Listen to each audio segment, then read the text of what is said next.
supposed to tell these people to go? We can't save everybody. I'm gonna do whatever it takes to get my family out alive. Thank you so much for taking the time to chat today. You and I have been able to have a conversation for the years with like Twilight Saga and many Comic Cons, which has been really fun. But I'm most excited because not only do you star in On Fire, but you also direct. So kind of talk to me about how this project came to be. Originally, I got the script, and Nick Lyon is the director of the film and writer with Ron Pierman.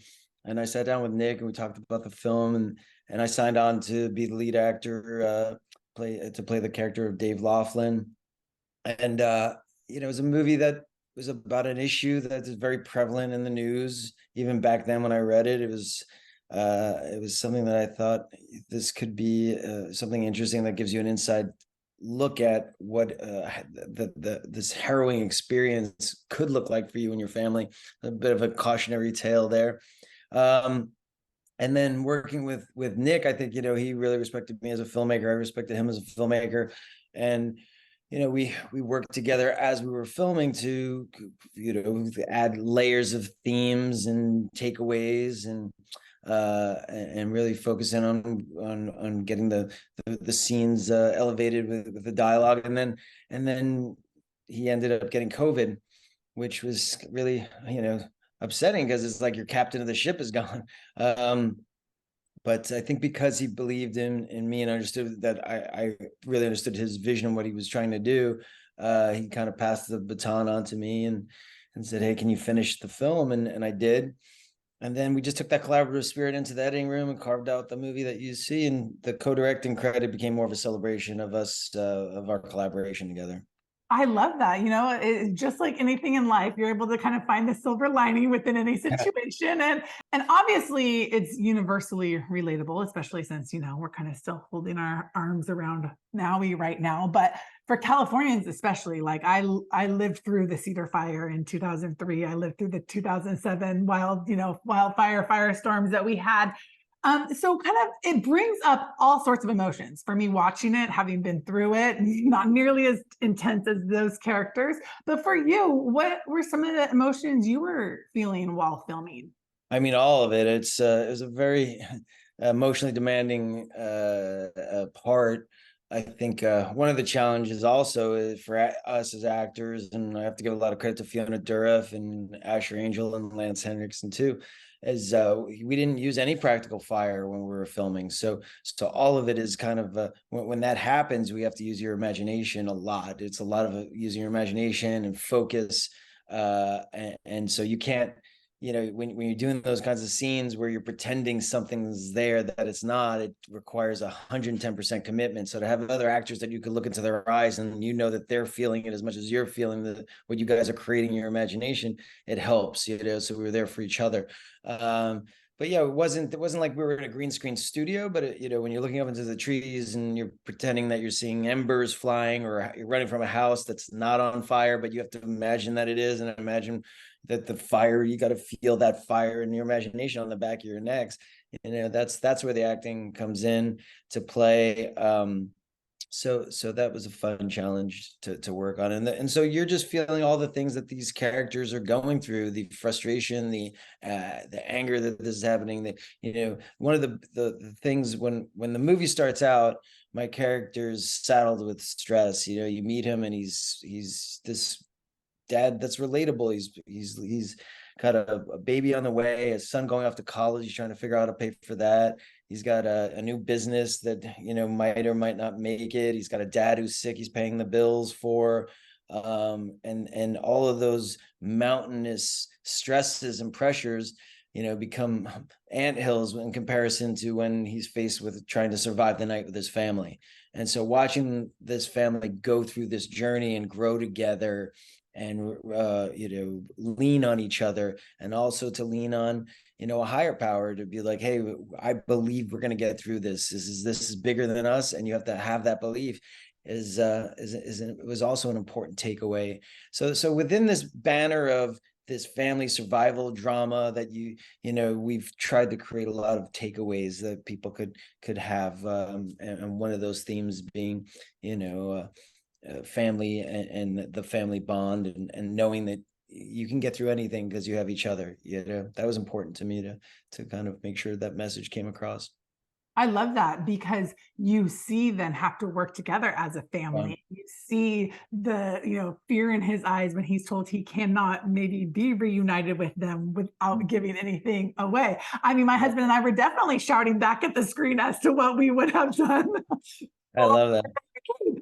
So I think that that's great. It's a thriller in every sense of the word, in every sense of the way, in that aspect. But then I did like digging deeper and understanding, like, what does survival look like? Do I have it within me to dig deeper? Do I trust my son enough to do something, or do I still want the control to, kind of hand do it all? And that's where that higher power comes in. So I appreciated seeing that family. What did that look like amongst the three of you as actors in that unit?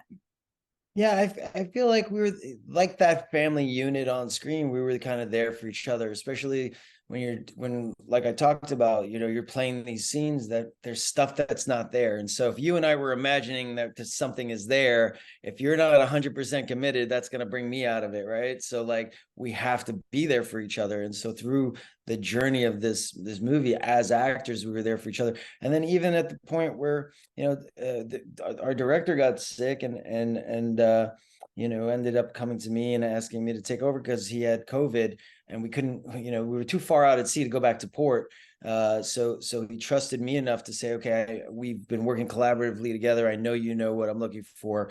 You've directed before it. I trust you can do it. And then passing that baton on to me, and then becoming like somewhat the leader of like the family on the bigger aspect, kind of was life imitating art, and this chaotic moment where you're running from fires and running and then you're running a set. So there's a lot of parallels happening for me and my character, and I just kind of tried to use that stress and added pressure into the role. But yeah, for me, that essentially this movie, it's meant to be a suspenseful ride. It's based on true events. It's an inspirational story, but also a cautionary tale. But the core of it to me, it was always like the family and watching this family grow together. Because in these type of movies, you have this, usually the patriarch is the hero, and then everybody's looking at the dad to save them, and the poster's the dad hanging off a building going, follow me to the, and I'll save everybody. And in this movie, the dad, he's just a dad trying to figure it out. Just, he doesn't have all the answers, and he leans on his family, and his family leans on him. And sometimes, when the family can't go on, they look to him, and he musters the courage in them to keep moving forward. And then sometimes they muster the courage in him to keep moving forward. So each one of those characters has a heroic moments. I think the most heroic in the movie is Fiona Durr's character. She's 8 months pregnant, carrying around a 30 pounds and running through the woods and fire and smoke, and that takes strength. So and then you have my son who's looking at his parents going, are you guys going to get me out of this, and are we going to survive this night? And then he ends up having the heroic moment that helps us. So there's a beautiful family bond in this journey that you get to witness, and I think that is inspirational.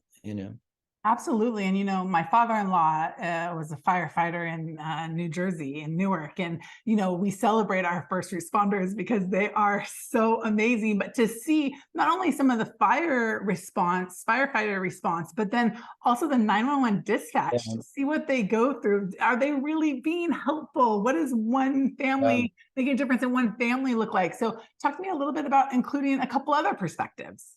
Yeah, I mean, like I said, we had a lot of different takeaways throughout the film and under the umbrella of this suspense film. But one of them at the end was to celebrate firefighters, to celebrate their courage and what they do and how they make a difference. But also the 911 operators and first responders who don't often get a lot of credit because they're not the ones running into the building and putting their lives on the line in that way. But when you watch this film, you realize how courageous and heroic they are. They're the lifeline on the other end of that phone, and that person's relying on them. And sometimes they don't have all the answers, and sometimes they're doing the best they can. And then sometimes they don't know what happened to the person on the other line. They have another incoming call coming in, in this movie, the 911 operator is just a young woman who she's been working for a couple of weeks there in a very sleepy town. That the biggest thing that happens is a cat gets caught in a tree, and then she's, all of a sudden becomes the head of this ground zero of this harrowing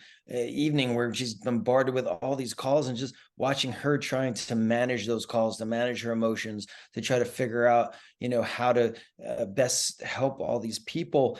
That shows the amount of stress and pressures that those first responders are under, and shows their heroism and courage. And then we also try to leave off with a little bit of hope and regrowth and rebirth at the end of the film, as well as hopefully having a moment of pause at the end of the film where you think, wow, I wouldn't want that to happen to me or my family or anybody that I know. So how can we come together as a community and get and figure out how to curb these fires that keep on happening, And Yeah. so hopefully the film, wouldn't that be nice if we were able to come together to solve this issue? I know we can. The one thing about humanity is when we put our minds to something and we all come together, we can do it, Absolutely. And the fact that it made me turn to my husband and say, we need to go buy a truck. That was a lifesaver for you guys there at the beginning.